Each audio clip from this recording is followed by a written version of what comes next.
Ella me lo mandó porque como no la podemos ver, Sí. eso es lo que me tiene a mí sufriendo.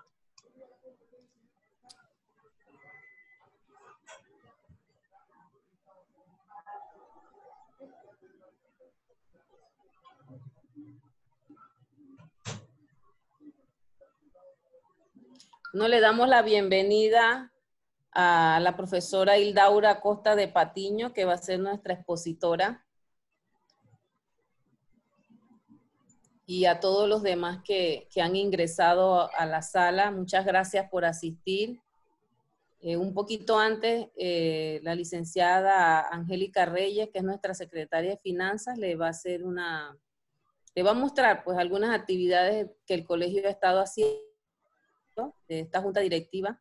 Estamos desde el 2017, así en fotos de una manera muy rápida, para que vayan viendo antes de iniciar lo que hemos hecho. Hola, ¿sí logran ver la pantalla? Ahora sí. Sí, ahora sí. Y ahora sí. Ah, ok, bueno. Puedes ir pasándola, sí. Sí, Está muy bonita, me gustó. Sí, espero les guste parte de las actividades que ha estado realizando el COPACI. Ustedes disculpen que de fondo van a estar escuchando a mi bebé. Es comprensible, no se preocupe. Esto fue una actividad que el doctor Vázquez nos invitó al COPACI para que le diéramos seguimiento, Festival de la Química. Y bueno, igual los exhortamos a todos a que nos ayuden a seguir realizando este tipo de actividades en pro de el conocimiento de los estudiantes de secundaria. Se invita generalmente a colegios y se les muestra la química amigable, la química para la paz, ¿verdad?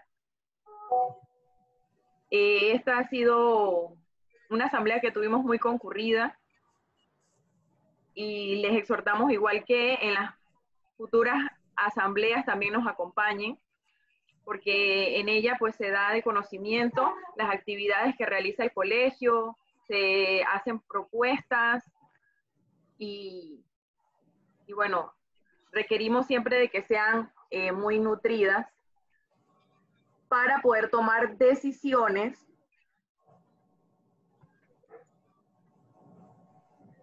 Aquí también se parte de lo que es docencia, conversatorios con estudiantes, para conocer lo que son los deberes y derechos pues, de los químicos. Esto fue una reunión de reactivación del capítulo de Chiriquí, que está en el proceso de sumar más miembros activos para reanudar entonces lo que es el capítulo de Chiriquí.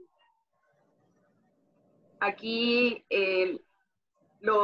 las veces que hemos realizado pues la entrega de el anteproyecto de nuestra ley, ha sido una lucha incansable previo a nuestra junta directiva y pues la nuestra igual se ha seguido impulsando y ahorita pues debido a lo del COVID pues está en una pausa, pero sí necesitamos siempre del apoyo. Puesto en una foto del cambio de la oficina, pues como algunos sabrán, nuestra oficina anterior se encontraba cerca de Osana, en el edificio Las Camelias, y bueno, gracias al apoyo y participación activa de los miembros, pues hemos tenido la oportunidad de cambiarla al Century Tower en El Dorado. Aquí la profesora, que fue la primera presidenta mujer del Colegio Panameño de Químicos, la doctora Cecilia. Ella es la que lidera el proyecto de reactivación de la revista, del cual realmente esperamos como junta directiva que logremos hacer la misma y que los miembros también sean partícipes presentando sus trabajos. Aquí también tenemos otra de las fotos, fue en apoyo a la lucha de los licenciados en TQI. Una foto aquí con el rector. Y bueno, aquí nuestros sitios para que nos sigan, estén pendientes de nuestras actividades. En esta semana, pues se logró un acuerdo con la Academia PROMED y les anticipamos que ellos tendrán unos cursos que tendrán, que sí tendrán costo, pero para beneficio de los miembros activos del Colegio Panameño de Químicos, él mismo tendrá un descuento, así que pronto ellos estarán anunciando el mismo y bueno, se pueden ir acercando a nuestras redes y anunciarnos de que si quieren participar en alguno, para nosotros darles pues la nota de que son miembros activos. Y bueno, ya aquí los dejo con Brenda para que le haga la presentación de nuestra expositora del día de hoy. A todos les damos la bienvenida y exhortándoles a seguir participando pues de este ciclo de conferencias en conmemoración a los 46 años del aniversario del Colegio Panameño de Químicos. Y sin más preámbulo, pues le damos la bienvenida a Brenda para que haga la introducción de nuestra expositora del día de hoy. Y buenas noches nuevamente a todos los que asistieron desde temprano. Muchas gracias a los que acaban de entrar a la sala para escuchar a la profesora Laura Costa de Patiño. Nuestra expositora es docente de la Universidad de Panamá con 38 años de experiencia profesional y académica. Posee una licenciatura en farmacia, una maestría en toxicología y especialización en toxicología. Es coordinadora nacional y facilitadora de los diplomados de toxicología clínica y toxicología plaguicida, facilitadora de los diplomados de toxicología ambiental, facilitadora de cursos virtuales de la Organización Panamericana de la Salud sobre toxicología de plaguicidas para América Latina. Desde el 2005 es coordinadora nacional del programa Salud, Trabajo y Ambiente en América Central. Desde el 2006 se desempeña como directora del Centro de Investigación e Información de Medicamentos y Tóxicos CIMED, Facultad de Medicina, Universidad de Panamá. Desde el 2007 a la fecha cuenta con dedicación exclusiva a la investigación aprobada por el Consejo de Investigación y el Consejo Académico. Desde el 2017 coordina la investigación integral de la enfermedad renal crónica de causa no tradicional a través de una comisión interinstitucional e intersectorial financiado por SENACID, MINSA, Universidad de Panamá y el Organismo Internacional de Energía Atómica. Dirige actualmente varios proyectos relacionados con los venenos de escorpiones y serpientes, así como lo relacionado con los envenenamientos y problemas de ofidismo y escorpionismo en Panamá. Actualmente coordina el programa de maestría en toxicología de la Universidad de Panamá, que inició el pasado septiembre del año pasado, ¿no? Sin más, les dejo con la profesora Laura. Muchísimas gracias, profesora, por acoger nuestra solicitud de ser pues una de las expositoras. Muchísimas gracias nuevamente y les dejo con el público.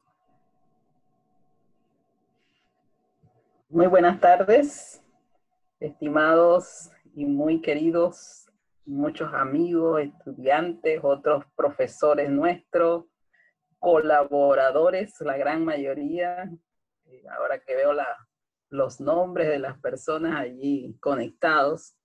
Y por supuesto a la magíster Brenda Checa, porque en su gestión como presidenta del Colegio de Químicos nos ha vinculado con esta importante celebración en la que se desarrolla pues una evaluación de un aniversario, que me permito aprovechar la oportunidad para felicitarlos y extenderles pues muchos éxitos en todo lo que ustedes emprendan.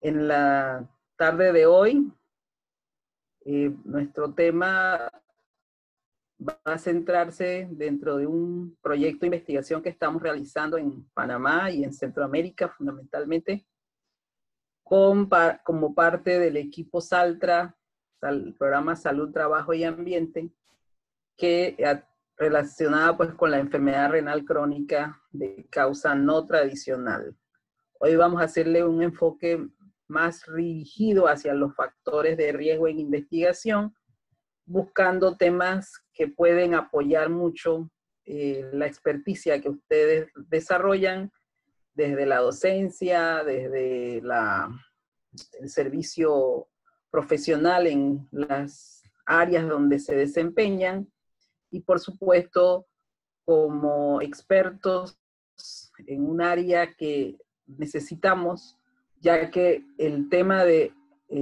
no tradicional involucra un concepto que es importante, la participación multidisciplinaria para buscar esa causa que todavía se desconoce.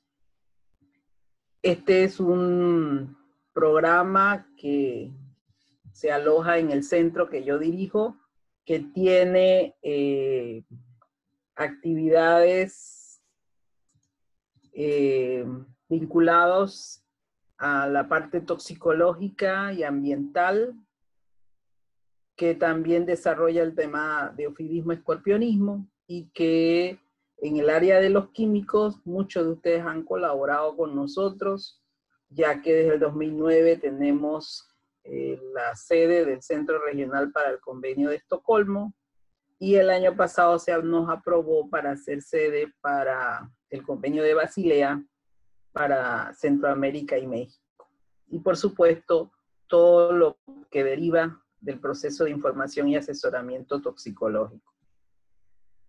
El proyecto es una investigación integral, multidisciplinaria, interdisciplinaria, interinstitucional, y que se ha generado como un proyecto focalizado, dado una serie de elementos que yo les voy a proyectar luego, porque la región de Coclé es la que marca la mayor incidencia de casos y por supuesto que ayuda a buscar esa información que hace falta conocer, ¿no? Ha generado entonces un trabajo colaborativo interinstitucional y que en los últimos 2 años se asoció con un proyecto del Ministerio de Relaciones Exteriores y el Organismo Nacional de Energía Atómica, conocido como el proyecto PAN 008, el cual también nos permitió interaccionar con personal del área de la química, de la geología, de la física y de otras disciplinas importantes de apoyo. Antes de entrar al detalle técnico de la investigación, quiero darles un pequeño pantallazo de el objeto de la investigación, que es la parte del funcionamiento del riñón, el cual es uno de los órganos más importantes del cuerpo humano, que se encarga de filtrar las impurezas de la sangre, que regula el contenido de sal y agua en el organismo y que también permite el funcionamiento de la presión arterial, la producción de orina y algunos otros importantes procesos relacionados con la hemoglobina sanguínea, ¿no? También tiene que ver con la activación de la vitamina D para mantener los huesos sanos y por supuesto uno de los elementos claves es depurar la sangre de sustancias que ya no necesita el cuerpo. Entonces, cada 30 minutos los riñones filtran toda la sangre del cuerpo a través de la entrada por la arteria renal, en donde entonces a nivel de la célula más mínima, conocida como glomérulo, se hace entonces un filtrado de esas toxinas y esas sustancias adicionales que no necesita el cuerpo, que pasa a través, después de haber hecho todo ese paso por la unidad funcional, hacia la vejiga por medio del uretre para ser allí depositada y después por el medio de la micción evacuarla, ¿verdad? Entonces, la sangre que ya está limpia va a generar entonces filtrada, por decirlo así también, va a generar un retorno hacia el sistema circulatorio, lo que hace entonces ese recambio. Entonces, un flujo de sanguíneo renal de 125 mililitros por minuto garantiza que nuestro funcionamiento de manejo de los líquidos corporales y las toxinas se haga eficientemente. Entonces, ¿qué es la enfermedad renal crónica? Es aquella que se ha diagnosticado generalmente, vamos a enfocarnos aquí en el adulto, ya que cuando aparece en grupos pediátricos, generalmente tienen otro tipo de patologías o de génesis, ¿verdad? Y en el adulto se define como una alteración de la estructura o de la función renal que persiste por más de 3 meses, con o sin deterioro de esa función renal, que el filtrado glomerular puede ser reducido, menos de 60 mililitros por minuto en un individuo de una altura de 1.73 metros cuadrados, sin otros signos de enfermedad renal. Entonces, ese individuo pasa por diversos estadios. En el estadio inicial, la función se maneja como normal. Aquí el riñón tiene sus unidades funcionales con más del 90% activas. A medida que va avanzando el deterioro, el daño que puede ser estructural o funcional, que el primer mecanismo de evaluación es que ya el filtrado glomerular empieza a descender y que se generan entonces cambios a nivel de la composición de la orina, va entonces evaluándose que las unidades funcionales se van disminuyendo, ¿verdad? Y hay pérdida de ellas hacia el 90, del 89 al 60% para el estadio 2, del 59 al 30% para el estadio 3. Ya el estadio 4 y 5 ya son daños muy avanzados, en donde el progreso es inminente hacia un deterioro real que no permite, como se ve acá en las microfotografías de tinción, no permite que se pueda hacer más nada con la funcionalidad del tejido porque ya está totalmente destruido, menos del 15% que se pueda encontrar funcional. Entonces, en ese caso, cuando ya se llega a esta etapa, se requiere entonces una terapia de reemplazo renal que puede ser a través de trasplante, donación de órganos, o a través de procesos de diálisis, hemodiálisis o diálisis peritoneal. Entonces, este daño renal crónico y avanza en un periodo de años, ¿verdad? Que hasta ahora se había evidenciado como una enfermedad que podría llamarse tradicional cuando el paciente ya tenía otra enfermedad concomitante, previa, de evolución crónica, como la diabetes, la hipertensión, la obesidad y daños estructurales del riñón, como la glomerulonefritis y otros síndromes renales. Y al encontrarse individuos que no tenían ninguno de estos factores de riesgo, pero que hacían esa misma evolución de deterioro de la estructura y o de la función del riñón, entonces se llamó enfermedad renal crónica no tradicional, que puede ser monofactorial, multifactorial, y que el modelo de estudio es mucho más complejo y que por hoy todavía no se sabe a ciencia cierta si tiene uno o varios factores contribuyentes. En la literatura ustedes lo van a encontrar con diversos temas de referencia. Para Centroamérica, el nombre de enfermedad mesoamericana con las siglas en inglés MEN. La OPS acuñó el concepto de renal crónica no tradicional, RCNT, en inglés CKU, enfermedad renal crónica desconocida o de origen desconocido, o enfermedad renal crónica per se.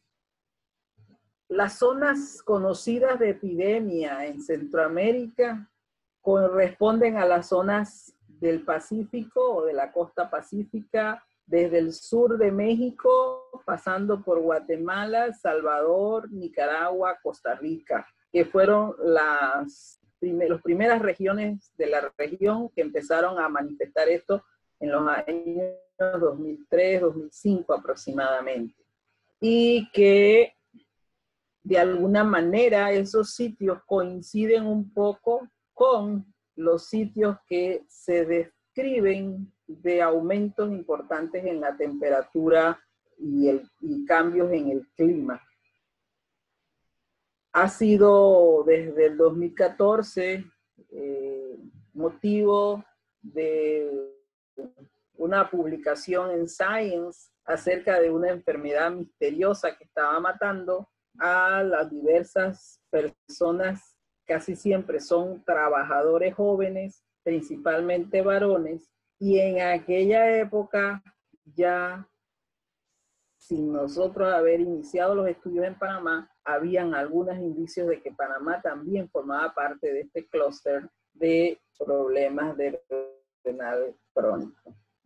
Los hombres, como les decía, son los que principalmente están manifestando ser afectados, que ejercen y desarrollan actividades de trabajo físicos extenuantes, que la costa pacífica era la más relevante, los índices de mortalidad altísimos, principalmente El Salvador. Desde el 2002 fue la primera voz de alerta del problema con el doctor Ramón García Trabanino, seguido después de Nicaragua y Honduras, pero que ya en los últimos 5 a 8 años se ha evidenciado incrementos en otras latitudes, como India y Sri Lanka, algunas regiones de África, y que de alguna manera son regiones que están en el área del aspecto de la ronda tropical del mundo, del globo terráqueo.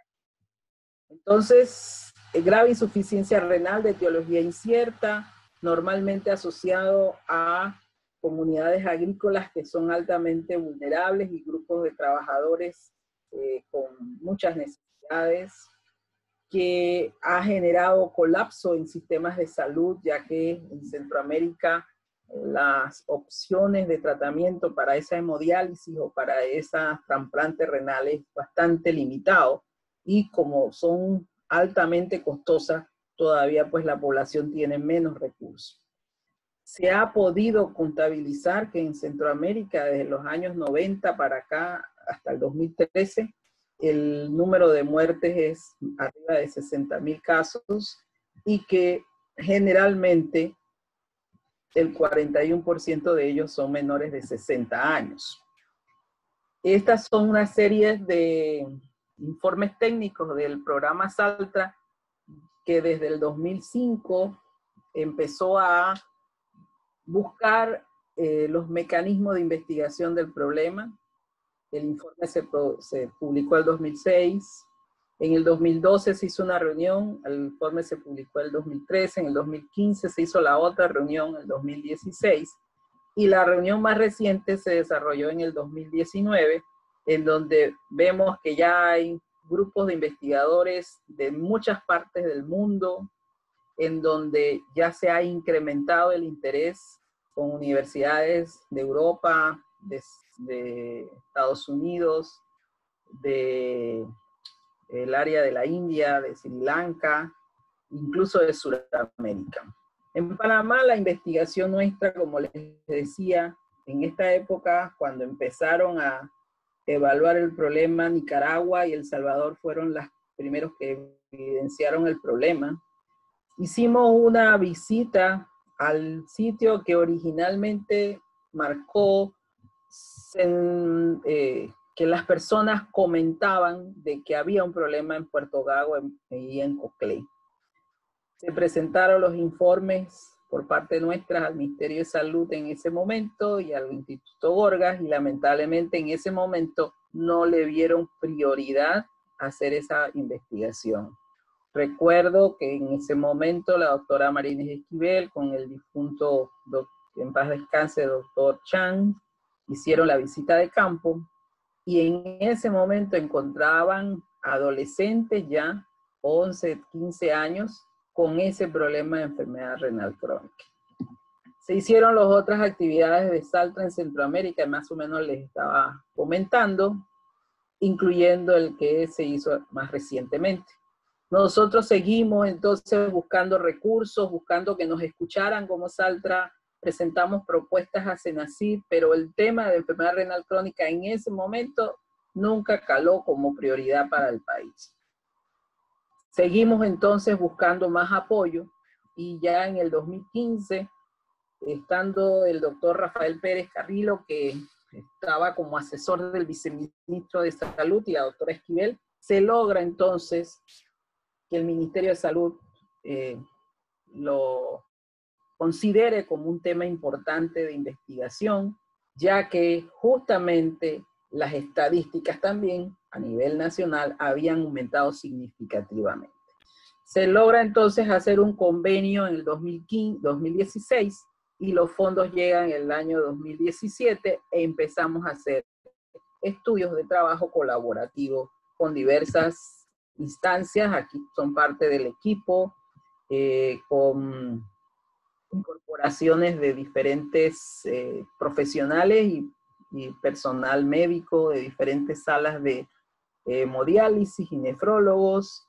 Estaba el doctor Régulo Valdés, que es el importante presidente de la Asociación de Nefrología en Panamá, con coordinación de hemodiálisis en la Caja de Seguro Social, y acá está el doctor Ramón García Trabanino, que fue el primer nefrólogo de la región que alertó sobre esta importante situación. Aquí cuando estábamos firmando los convenios con Senacid, con la actual administración del doctor Eduardo Flores, y que nos ayudó entonces a continuar esa búsqueda de información. Entonces el proyecto tiene 3 componentes: el de análisis situacional integral, el de investigación y desarrollo, y el de aumento de capacidad de intervención, porque en Panamá no es fácil hacer la investigación de la renal no tradicional, porque justamente no se diagnostica como tal, sino que todo queda englobado como enfermedad renal crónica. Entonces tenemos que trabajar todo ese componente asociado a la enfermedad renal crónica en general. El primer estudio desarrollado por el doctor Rodríguez Cuero y colaboradores en Coclé concluyó que el 62% de las personas que ellos evaluaron en las comunidades de Puerto del Gago y Juan Díaz como áreas afectadas, comparadas con la comunidad control Churuquita Grande en Coclé, justamente sus factores de riesgo no eran relacionados con diabetes e hipertensión, sino que de alguna manera habría que buscar causas medioambientales o riesgos ocupacionales para entender qué era lo que estaba pasando en esa población. Cuando se hizo un análisis con la data de mortalidad que proporciona el Instituto Nacional de Estadística y Censo, quienes se han sumado como equipo de trabajo colaborativo, encontramos que evidentemente a partir del 2003, 2004, empezó un aumento significativo de las muertes por causa de enfermedad renal crónica. Y que justamente los hombres eran los más afectados con respecto a las mujeres, y que esta tasa de mortalidad, ¿verdad? Desde el punto de vista global de país, para este periodo está en 7.4, pero si la hacemos ya para efecto de de cómo estábamos cuando empezamos a hacer este análisis versus cómo llegamos, mire cómo cambió de 5.6 a 14.4 por cada 100.000 habitantes, lo que genera realmente una evidencia de que estamos ante un importante problema de salud pública. Cuando se grafica geoespacialmente esa misma información, de acuerdo a las regiones, definitivamente Coclé supera al nacional con 17.83 casos por 100.000 habitantes, seguido de Veragua, Los Santos, Chiriquí y Colón como los 5 primeros. Cuando se grafican los pacientes que están tratándose en las salas de hemodiálisis de las instituciones de salud, vuelve a salir la tasa más alta en la región de Coclé. Y cuando se ve resultados de 2 años de estudio del proceso que hizo el gobierno pasado a través del Censo de Salud, se encuentra que nuevamente Coclé vuelve a resultar como la de mayor alta cantidad de personas mayores de 40 años que tienen sospecha de renal crónica, ya que en ese momento, cuando se le hizo la evaluación, los indicadores de daño renal salieron elevados. Pero también llama la atención que justo con el censo sale a relucir provincias que antes no se veía, como Darién, por ejemplo. Cuando se hace el análisis de mortalidad según ocupación de los que han fallecido, se encuentra que el sector agropecuario, en la mayor parte de las regiones donde hay valores muy altos, genera el porcentaje mayor de pacientes afectados. Pero también resulta que salta a relucir el tema de trabajadores ambulantes o vendedores ambulantes de comercio. Y cuando hicimos, que no se los muestro aquí, pero cuando hicimos el análisis de las personas afectadas en el censo, salieron a relucir las llamadas amas de casa, que sabemos que en comunidades rurales una persona se dice ser ama de casa, pero normalmente hacen o acompañan o desarrollan per se ellas actividades agrícolas para su subsistencia. Cuando se hizo un mapeo geoespacial también, evaluando superficies sembradas de diversos cultivos, sabiendo que el trabajador agrícola y que las áreas que estábamos mencionando como alta incidencia son áreas netamente agrícolas generalmente, se encontró que la que mayor índice de correlación hizo con la enfermedad renal crónica y su tasa de mortalidad versus el cultivo, lo que marcó con valores más altos de correlación fueron las superficies sembradas de arroz en las regiones de Coclé y en la provincia de Chiriquí, en el sector de Alange, con el tema de la insuficiencia renal crónica.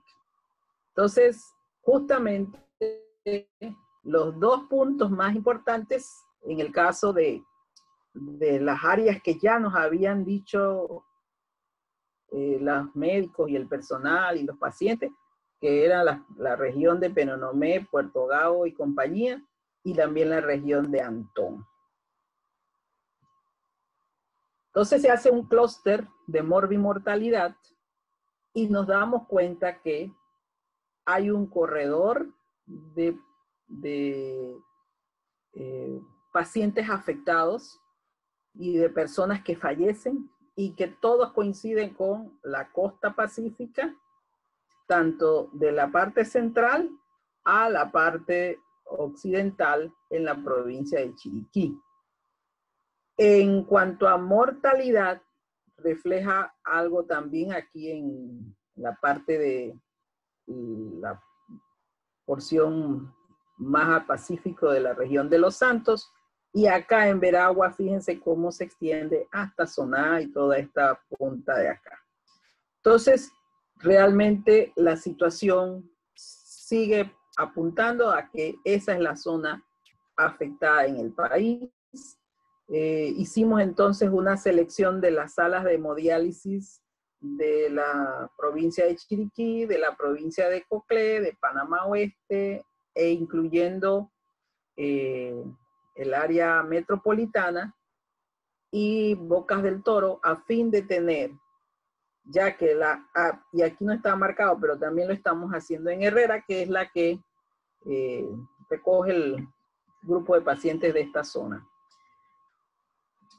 Estas 6 salas de hemodiálisis están en áreas agrícolas de la zona pacífica. Escogimos una en la zona atlántica o del Mar Caribe para también hacer comparativos, y escogimos una en el área metropolitana para combinar también y comparar esos datos. Así que esos estudios ya están bien avanzados. Entonces, esto es lo que se ha visto hasta ahora, ¿verdad? Hombres, aunque ya se han evidenciado mujeres adultas en zonas agrícolas con este problema. Hasta ahora en Centroamérica, caña de azúcar es el rubro de mayor afectación cuando hablamos de trabajadores agrícolas. El paciente está relativamente sano. Su enfermedad, cuando se hace el diagnóstico, ya está en el estadio casi 4 y muchos llegan al estadio 5. Ni siquiera nos hacen la evolución esta de años y de tiempo en el estadio 1, 2, 3, por allí. Y los niños y adolescentes que están residiendo en las zonas afectadas se han evidenciado también que tienen cambios que llevan una ruta hacia un proceso de lesión tubular renal. Entonces, a nivel geográfico se encuentra a nivel de baja altitud, altas temperaturas y obviamente que estamos hablando de las costas pacíficas. Entonces, comparativamente la causa tradicional versus la no tradicional, hoy por hoy se habla de causas tóxico-ambientales y ocupacionales justamente alrededor del trabajo agrícola. La Organización Panamericana de la Salud ha señalado que este es un tema de importancia para la región. Se ha visto que sus principales factores de riesgo son el trabajo agrícola, las labores extenuantes, estar o residir en esas áreas endémicas, posible exposición a tóxicos ocupacionales y ambientales. Sabemos que estos determinantes sociales tienen que tener un gran componente en esa génesis, como la pobreza, la educación, limitada educación, las malas condiciones de vida y por supuesto el acceso limitado o casi nulo de los servicios de salud, ¿no? Cuando el paciente se presenta a un consultorio, una de las evidencias que ayuda a entender que hay un daño incipiente es que se generan proteinuria en la orina. En el caso de los no tradicionales es al revés. Hay una baja excreción de proteínas en la orina y eso no hace sospechar nada, no genera mayores problemas. Se ha visto que el daño renal en la estructura ya no es en el glomérulo, que es el primero que se ve afectado cuando estoy ante un paciente diabético, hipertenso. Aquí el daño es a nivel de los túbulos y el intersticio. Y que ya, además de estar en América Central y el sur de América, ya hay otras regiones del mundo que también generan incidencias muy altas. Entonces hay que estudiar como factores de riesgo todo este abanico de opciones, donde lo ocupacional, como les dije, la OPS ya lo ha asociado como una enfermedad ocupacional. La parte ambiental no la podemos dejar de lado. El componente genético es un tema muy importante de abordaje, porque si bien es cierto, muchos son los trabajadores que están expuestos a la misma labor, al mismo ambiente, pero no todos desarrollan la patología.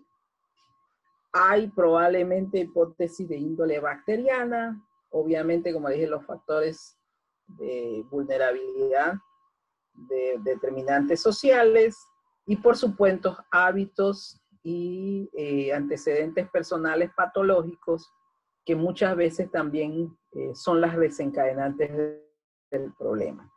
Entonces, cuando se hace esa comparativa, ¿verdad?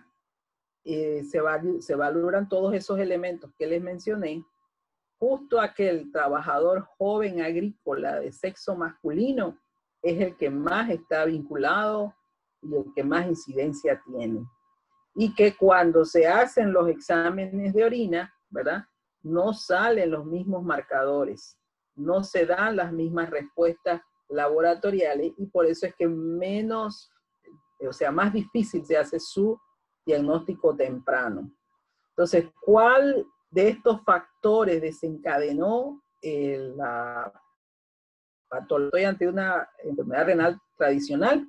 Pues definitivamente que es más sencillo ya resumir el problema porque tiene todo un conocimiento muy bien acumulado y que se sabe que si se controlan estas patologías de fondo, como la hipertensión, la diabetes, que los hábitos también empiezan a ser controlados, ya la persona se protege de ese daño progresivo y de riesgo crónico, ¿verdad? Entonces, ¿qué tenemos? Sabemos que está en la costa pacífica, que es un trabajador agrícola, principalmente hombre, que no está asociado a riesgos cardiovasculares o generalmente crónicos, que fue declarado, como dije, para ser estudiado por OPS como prioridad y que ya hay muchas otras regiones donde hay afectaciones. Entonces se encontró del 2012 que era importante estudiar el estrés térmico y la deshidratación y la ingesta de antiinflamatorios no esteroidales, sabiendo que el trabajador agrícola que tiene una actividad altamente demandante, de posturas, de fuerza, de movimiento de materiales y equipos pesados, y que al terminar la jornada queda muy adolorido y que usa entonces los antiinflamatorios no esteroidales como automedicación inclusive. Así que sabiendo que esos pueden ser elementos que a la larga generan daño renal, ¿verdad? Otra alta prioridad se planteó que se buscaran temas de metales como arsénico, el consumo de fructosa a través de bebidas azucaradas, que es lo que muchas veces se ve que el trabajador agrícola va al campo y lo que lleva es una bebida gaseosa, que es alta en fructosa, y a veces una o un sándwich o algo más, pero normalmente el consumo balanceado es muy limitado. Otras medicaciones, infecciones como leptospirosis, que se ha visto en áreas endémicas. La susceptibilidad genética se pensó importante, pero que era un tema difícil de realizar. La estadística de bajo peso al nacer y otras exposiciones prenatales en la infancia también es complicado. Hay fuertes informaciones y usted cuando va a las poblaciones y les pregunta a ellos qué creen que puede estar afectándolos, cantidad de ellos habla del tema de los plaguicidas a coro prácticamente, el tema de la calidad de agua y problemas de un tipo de enfermedades transmitidas sexualmente o trastornos del tracto urinario a repetición. Se habla de muy poca información, pero que hay que hacer muchas investigaciones, como la parte de medicamentos usados que no tienen su aprobación, y por supuesto, algunos metales pesados en particular. Y hoy entra ya en juego el sílice, que también ha entrado en consideración, dado que la caña de azúcar es otro agente importante. Entonces aquí más o menos se les resume las causas que se han propuesto para investigación.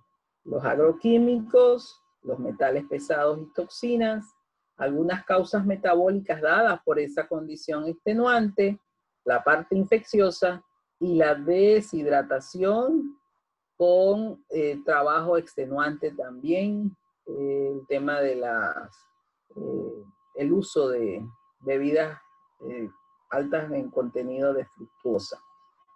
Y esto porque se han hecho ya modelos de experimentación en ratas que definitivamente el daño renal que se produce es muy similar al daño del paciente con nefropatía no tradicional cuando se le da como ingesta la bebida con fructosa. Entonces voy a hacer un pequeño recorrido con estas hipótesis que se están generando, en donde aquí ya han planteado el modelo de estrés por calor y deshidratación y cómo eso hace que, sumado a otros procesos que ya se conocen de la fructosa, del exceso de AINES, ¿verdad? El tema de los electrolitos está un poco bajo en este paciente a diferencia del tradicional, ha hecho entonces que se postule que al haber vasoconstricción renal repetida e isquemia que no cursa con hipertensión, sea una base conceptual del daño renal a nivel intersticial y tubular, ¿verdad? Entonces, esta otra diagrama vuelve a repetir el tema de la fructosa y los cambios en la hiperosmolaridad producida por una inadecuada ingesta hídrica más el calor, y que la acción extenuante que genera daño muscular va generando un acúmulo de conceptos que llegan a ser entonces la enfermedad renal crónica. Hace unos días atrás se publicó por un equipo de investigación de Europa y Centroamérica con pacientes en Nicaragua que trabajan en la caña de azúcar, un posible mecanismo fisiopatológico en donde el estrés por calor induce el proceso inflamatorio que potencialmente conlleva a la enfermedad renal crónica. Y está obviamente vinculado a una inflamación, a una hipoxia, a la injuria renal, que hace entonces que todos los procesos lleven a ese daño irreversible.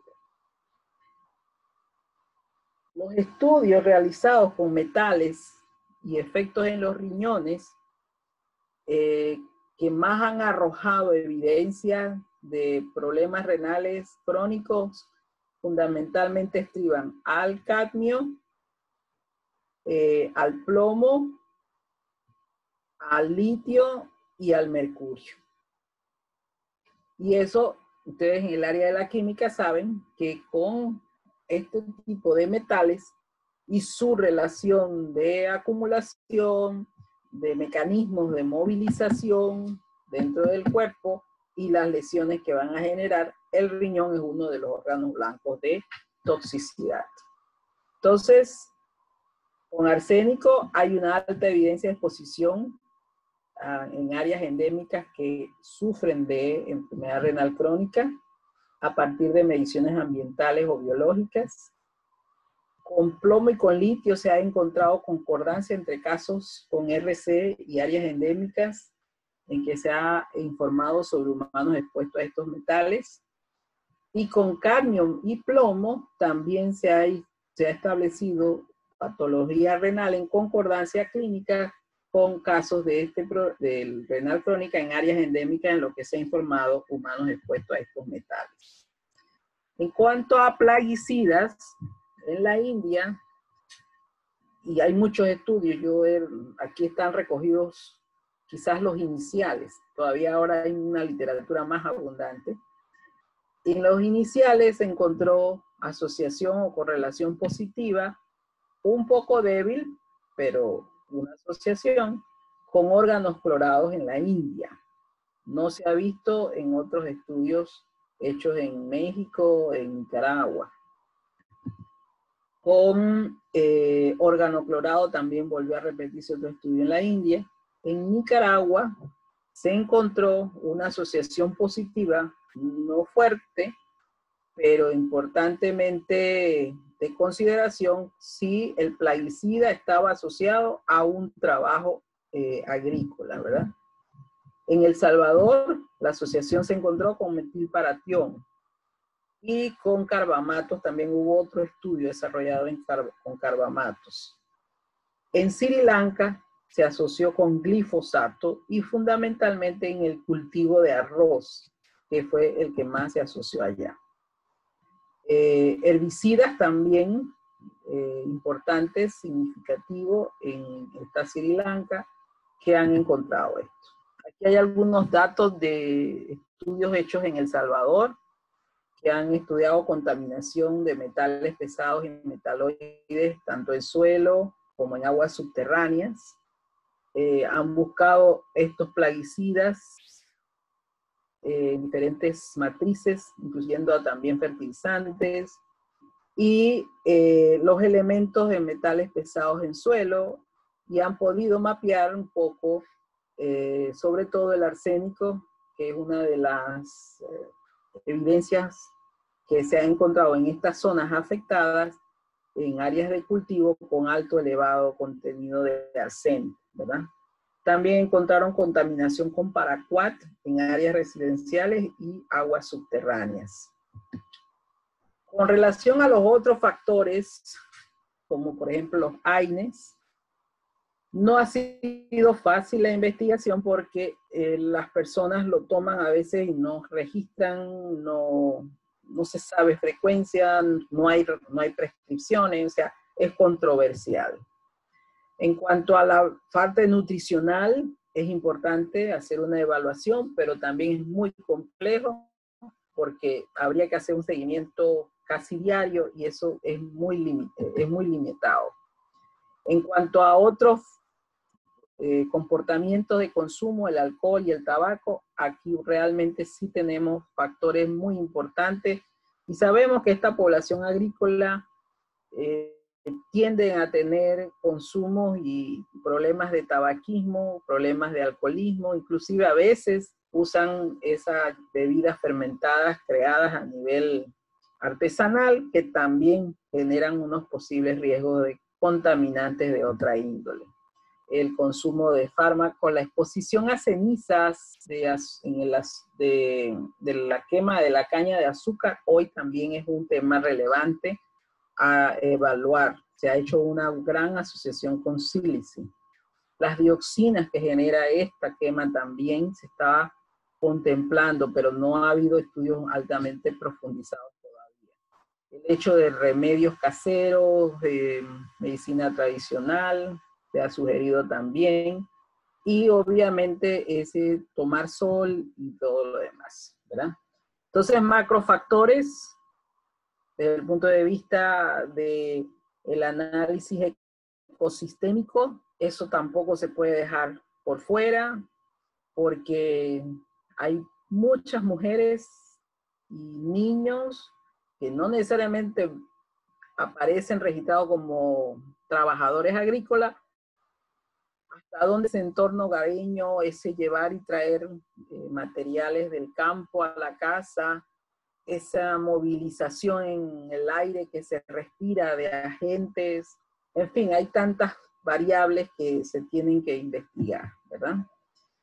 Nuestro equipo interinstitucional está desarrollando también evaluaciones en trabajadores agrícolas en COCLE, desde el 2019 y 2020. Se hizo una encuesta del aspecto de la parte nutricional y alimentación de una de las comunidades más afectadas, en Puerto Gago y Las Guavas, en Coclé. Se quiere seguir desarrollando esto en diversas matrices, tanto en alimentos como en suelo, en sedimentos, en agua.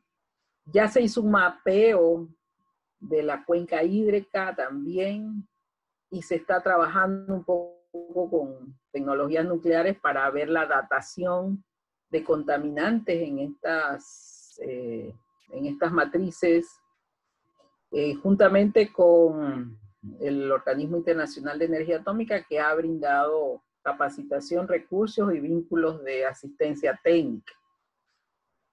Con el apoyo internacional de personas de España, Nicaragua, se está conformando un equipo regional con Guatemala y El Salvador, incluyendo Panamá, para buscar biomarcadores precoces de esta enfermedad renal crónica, para que podamos avanzar de manera que no estemos estudiando ya el afectado, sino buscar desde más temprano esto, así como plaguicidas en fluidos biológicos. Aquí hay una foto ya del 2018.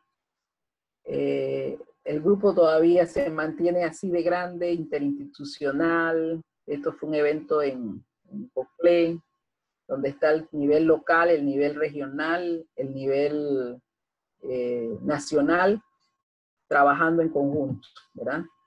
Es un trabajo que requiere esas sinergias de los diversos sectores vinculados al problema, y que ustedes desde el Colegio Panameño de Químicos pueden también generar importantes y valiosísimos aportes para dar continuidad a todo este trabajo. La licenciada Checa, el doctor Leone, muchos químicos de la UTP inclusive, de la UNACHI, de las instituciones de salud, de las universidades, en los centros regionales, en fin, el sector se va a nutrir muchísimo y estoy segura que la lucha en que vamos, tratando de buscar esta información, podemos lograrlo si nos unimos todos. Así que les doy muchísimas gracias por su atención y sobre todo a todas estas instituciones que se han vinculado con nosotros en esta lucha y que de alguna manera u otra ustedes desde sus áreas de trabajo, el Instituto Especializado de Análisis, muchos otros más, se han vinculado también con nosotros. Muchísimas gracias.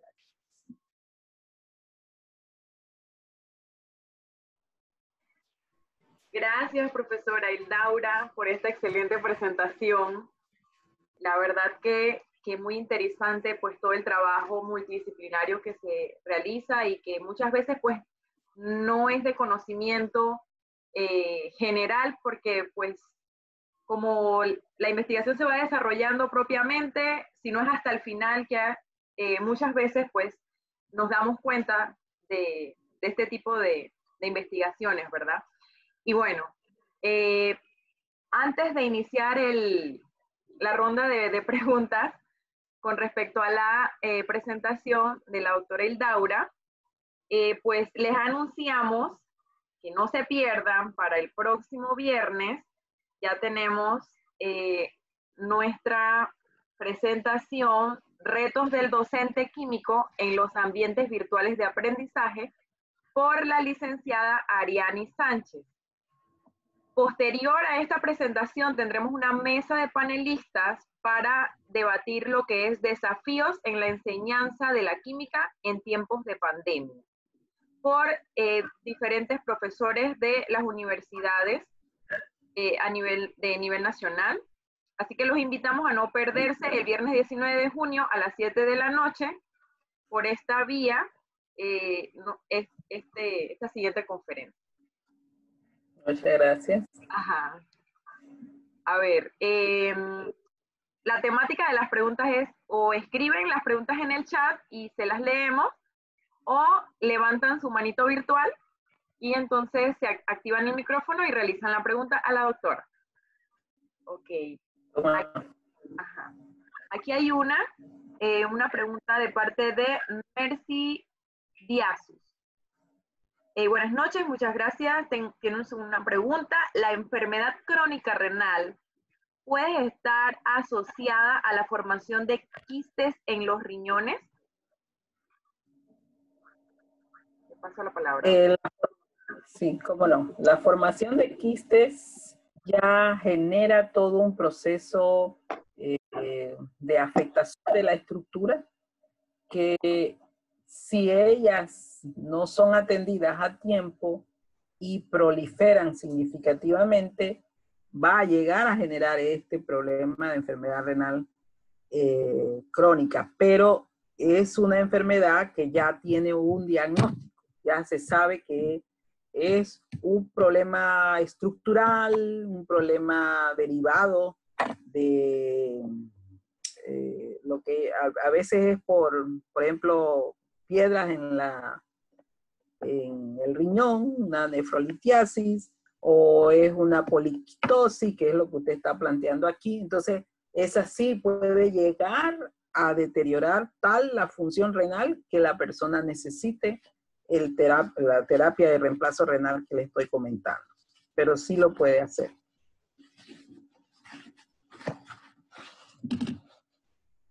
Ok, ¿alguna otra pregunta para la doctora? No tengan pena, pueden activar su micrófono y realizarle la consulta.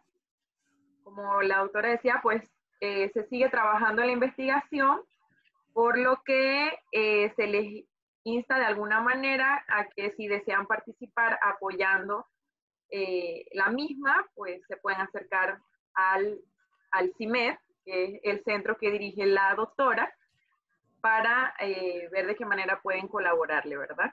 Porque siempre es bueno sumar más manos. Definitivamente. Con un problema tan complejo, más todavía. Correcto. Bueno, parece que no hay preguntitas. No hay pero igual los insto a que activen sus cámaras para hacer una captura de los participantes. No tengan pena. Y igual pueden seguir formulando sus preguntas. Bueno, yo tengo un comentario. Nosotros, como MIDA, estamos participando en el grupo de alimentos. El coordinador de nosotros es el doctor Humberto Hernández. Y también hay otras instituciones dentro del grupo. Está el grupo de aguas, sí, el grupo de suelo y sedimentos. Y bueno, sobre todo para la evaluación de contaminantes, ¿no? En este Exacto. caso. Y también está un grupo de aire, de calidad de aire, ¿no? Calidad de aire. De calidad de aire, y hemos estado trabajando de la mano para lograr ver los resultados de este proyecto. Excelente. Muchas gracias.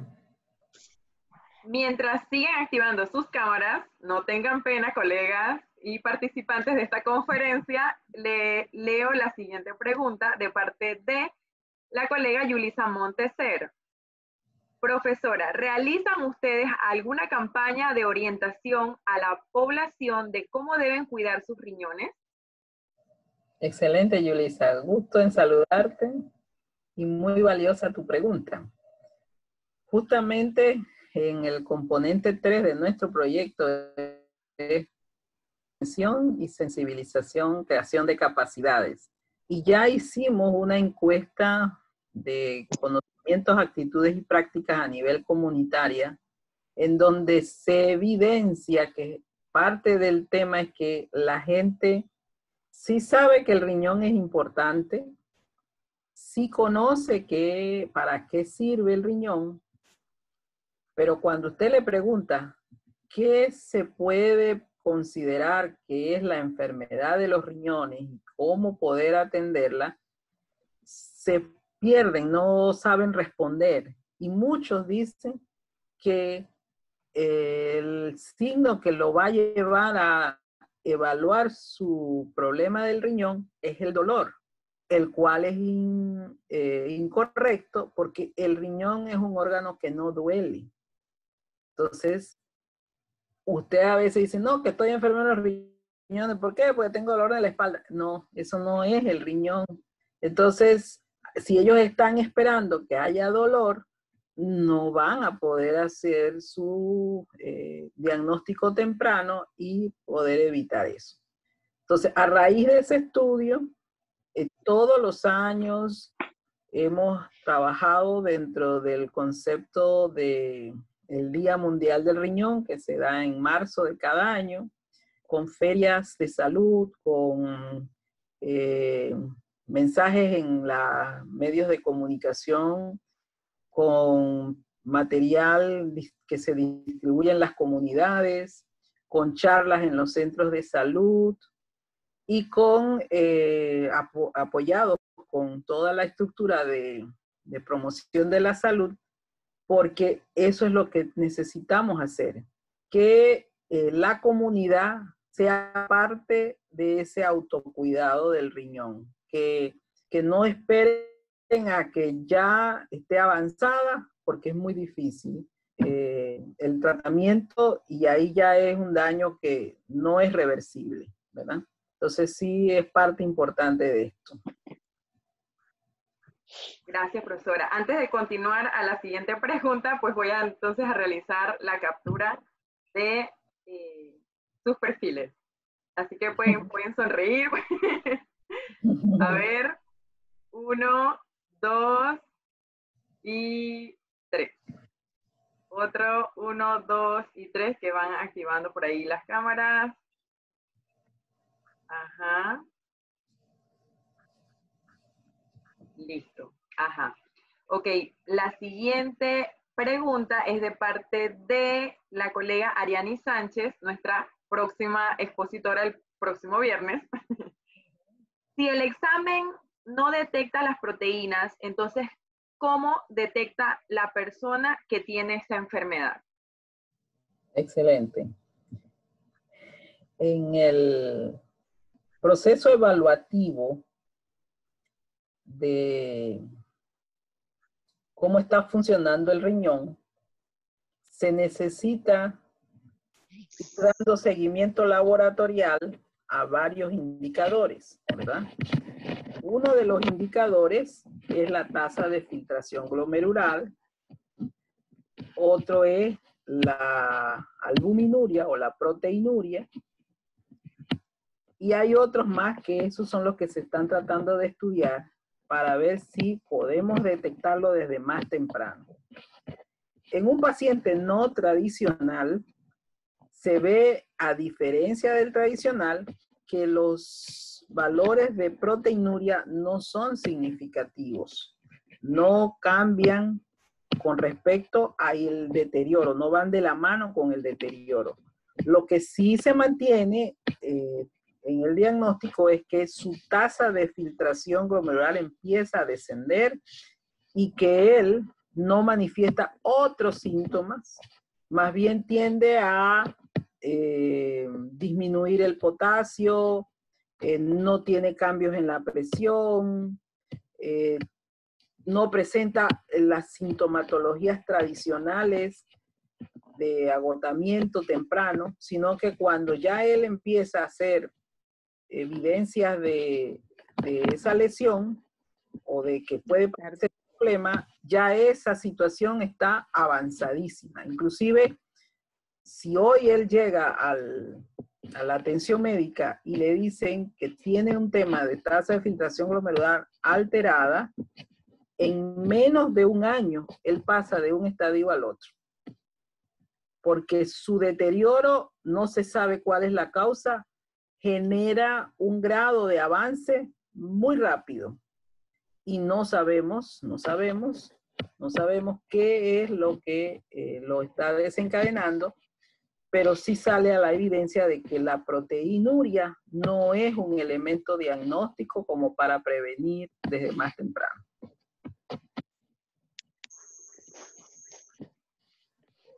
Gracias, profesora. Bueno, de parte de los participantes, le agradece su presentación, excelente presentación.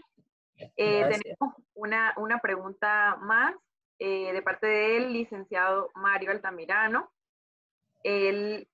La consulta que hace es que si se han realizado charlas y capacitaciones a las personas de la comunidad acerca de esta enfermedad y qué recomendaciones se le da a la población. Es quizás la pregunta más difícil, porque sí hemos ido a las comunidades, hemos hablado con ellos. Ya ellos no tenemos que decirle que tienen el problema porque lo viven los que han hecho trabajos en esas comunidades o que nos han acompañado a las reuniones. En una ocasión le pedimos, levanten la mano los que tienen familiares o que tienen o son personas que padecen del problema, y casi toda la sala levantó la mano. Entonces estamos ante una situación en donde en cada 3 casas de 5 tienen el problema. Entonces ya no es un asunto de recomendaciones de qué hacer, porque como no sabemos qué es lo que causa, ¿cómo le decimos a ellos? Tome más agua. No necesariamente puede ser eso. Deje de usar plaguicida. Yo no sé si es lo plaguicida. Bueno, libérese un poco del trabajo extenuante y eso, pero si ese es su sustento, lo que ellos hacen ahí en esa zona es o sembrar arroz, o sembrar caña, o irse al campo con otros cultivos, dependiendo de la época. Entonces, ¿qué decirles para que eviten el problema?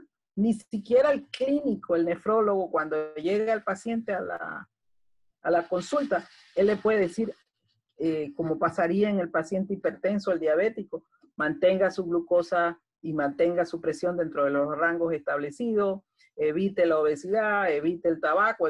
Uno le puede estar diciendo, porque ya conoce el factor que lo desencadena o que lo agrava. Pero aquí con la no tradicional es muy complejo. Sí hemos visto en los casos en donde el problema es renal tradicional, sí hemos visto importante, y ellos se han sentido muy complacidos de que le llevemos información de cómo hacer su nivel de alimentación, cómo mejorar su calidad de alimentos que ingieren, cómo tener mejores resultados con su tratamiento médico. En esa parte ellos han estado muy anuentes, pero ya en el no tradicional es un poco difícil darles recomendaciones para que lo eviten, porque todavía no sabemos qué es lo que lo generó. Claro. Continuando con las preguntas, invitamos al licenciado Felipe Barría, que ha levantado su manito virtual a realizarle la pregunta. Buenas noches, ¿cómo están todos? Hola, profe Laura, ¿cómo está? Hola, Felipe, buenas noches. Muy interesante la presentación de esta noche, ha sido muy buena. Profe, sí quería consultarle, ya veo que es más común que dentro de los ensayos y los laboratorios que se le envían tanto a los pacientes como allá a los trasplantados, es que ya no registran como análisis la medición de la tasa de filtración glomerular, sino que van directamente a la medición de creatinina. Entiendo que puedo pasar de creatinina a calcular esa tasa, pero lo que no me queda muy claro, es mucho más eficiente el análisis, los resultados que nos arroja el analizar por creatinina, que hacerlo por el método más complejo. Creo que se respondía al hecho que tenía que tomar varias muestras, y era donde podría tener el problema si lo hacía del modo para ya medir directamente esa tasa de filtración. Entonces, mi pregunta es, ¿con creatinina cubro por completo ya en estos pacientes afectados el saber cómo está esa función renal? Hay una fórmula para calcular la tasa de filtración glomerular, que es la que ya está usando el equipo de nefrólogos a nivel mundial, y que involucra situaciones relacionadas con la raza de la persona, el sexo y la creatinina, y además tienen que, si se trata de un enfermo renal tradicional, tienen, y creo que a lo mejor algunos de ustedes, si se ha hecho ya exámenes de laboratorio en el Seguro Social, ya entonces el resultado de la proteinuria ya está dado en un nivel analítico más definido, que antes era cualitativo y que 2 cruces, 3 cruces.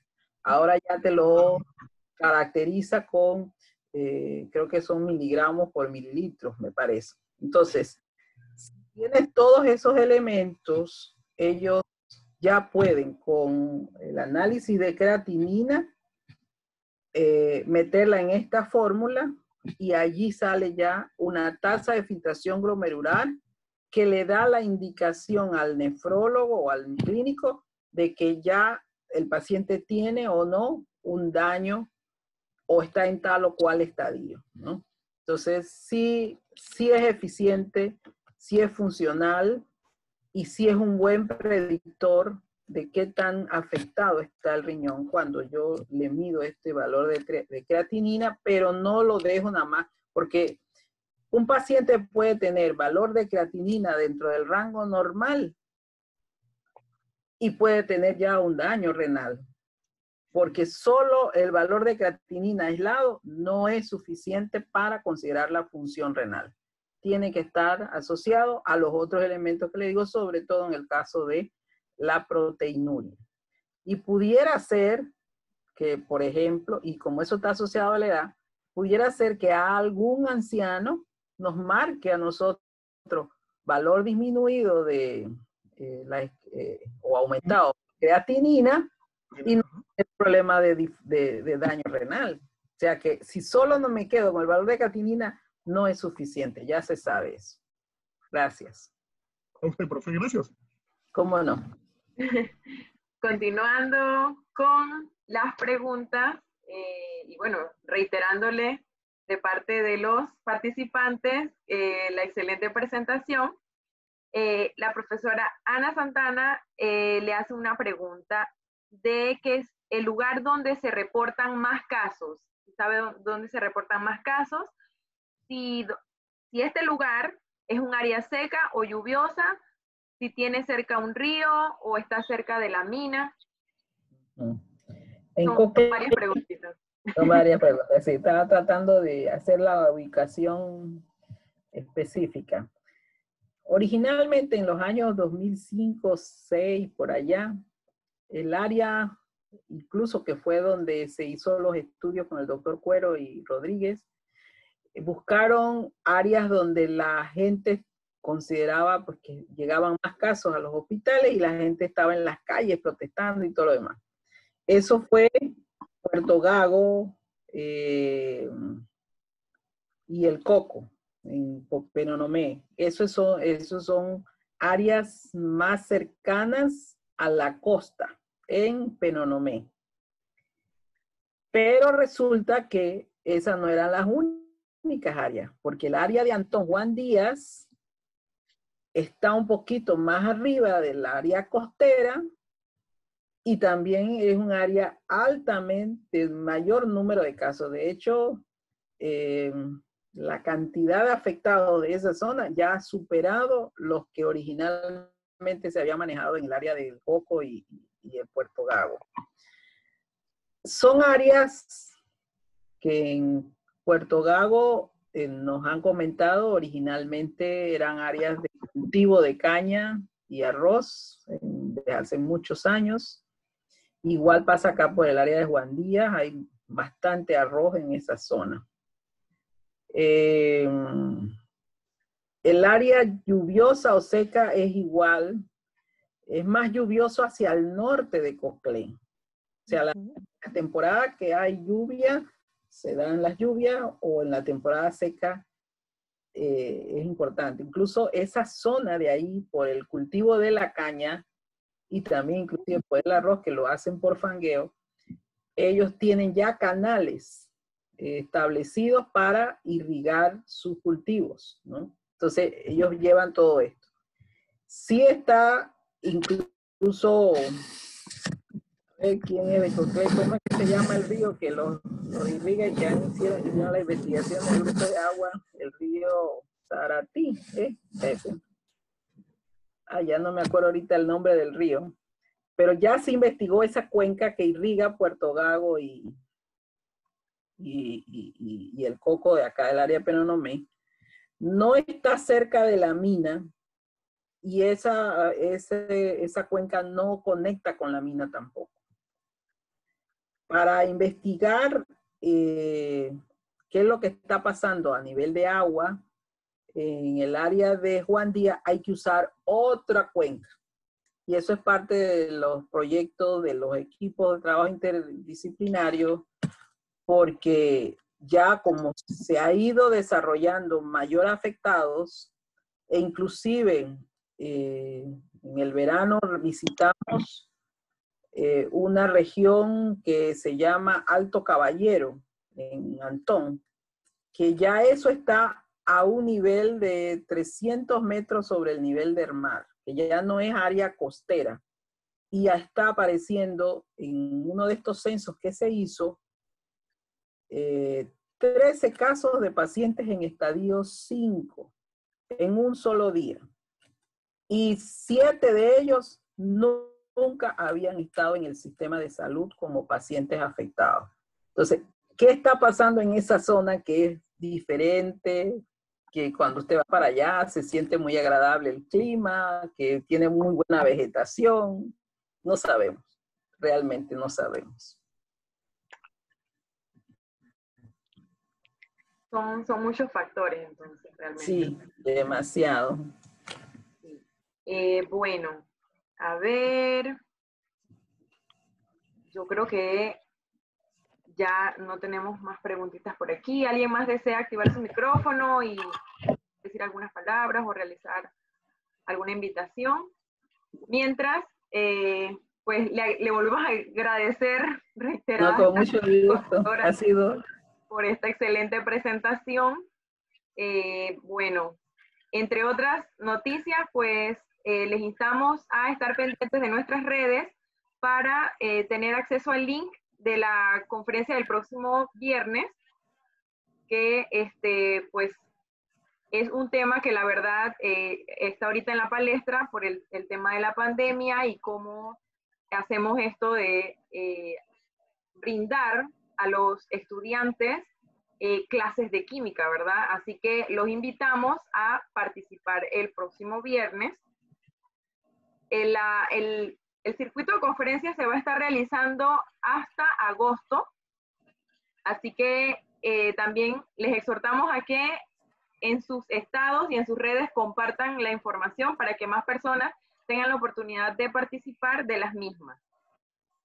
También, entre otras noticias, que esta semana llegamos a un acuerdo con la Academia de Analítica PROMED, en la que ellos estarán dictando seminarios que tienen un costo y los agremiados activos tendrán un descuento.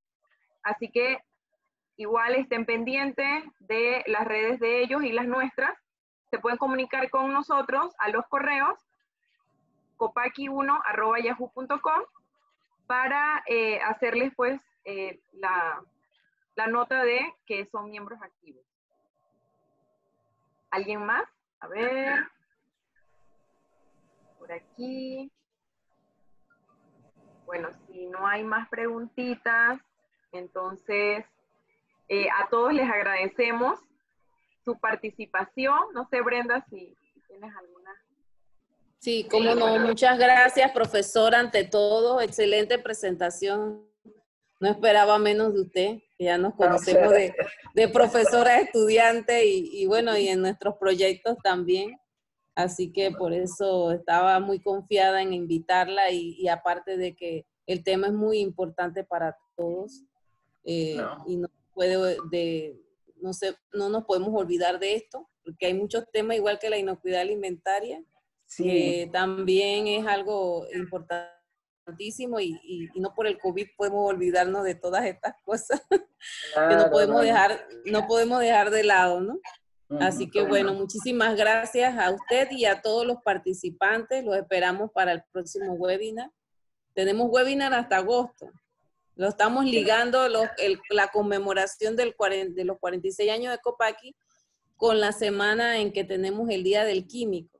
Y van a haber muchísimas exposiciones también. Tenemos todavía participación internacional y nacional. Así que va a estar muy interesante. Por ahí igual le voy a estar mandando alguna información de los webinars que le pueda interesar. Por supuesto. Gracias a todos. Gracias a todos. Feliz noche y feliz fin de semana. Es correcto. Y recuerden lavarse las manos y seguir las normas que dicta el MINSA. Que tengan excelente noche. Excelente. Chao. Hasta luego, profesora. Chao. Chao, gracias. Hasta Chao. luego.